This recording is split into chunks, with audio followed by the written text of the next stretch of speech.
అయితే మా ఇంట్లో రోజు గొడవ అవుతుందండి. మా తమ్మునికి మా నాన్నకి ప్రతిరోజు గొడవనే అవుతుందండి. మీ ఇంట్లో కూడా అవుతుంది అనుకోండి, మా ఇంట్లో కూడా అవుతుందండి. అట్లనే ఒకరోజు బాగా అయిందండి, ఇంకా పెద్దగా లొల్లి పంచాయతీ కొట్లాట ఇక ఫుల్ అయిపోయినాయి అనుకో.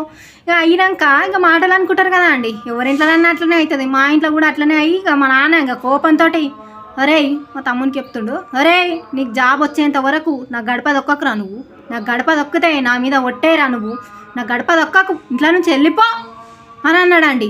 అంటే మా తమ్మునికి కోపం వచ్చినట్టుంది. వాడిగా ఇంకా ఇంట్లో ఉన్న పాత బట్టలన్నీ చదువుకొని బ్యాగ్లో పెట్టుకొని గుమ్మం దగ్గరకు వచ్చి, అదే అండి గడప దగ్గరకు వచ్చి ఏమంటుండు మా నాన్నతోటి, నాకు జాబ్ వచ్చిన తర్వాత చూడు నాయన, నాకు జాబ్ వచ్చిన తర్వాత నీ గుమ్మం దొక్కుతోటు, నీ గడప దొక్కుతోటు, తొక్కనే దొక్కను, జాబ్ వచ్చిన తర్వాత నీ గడప దొక్కనే దొక్కను అని మళ్ళా బ్యాగ్ తీసుకొని పోయి ఇంట్లో పెడుతున్నాడు.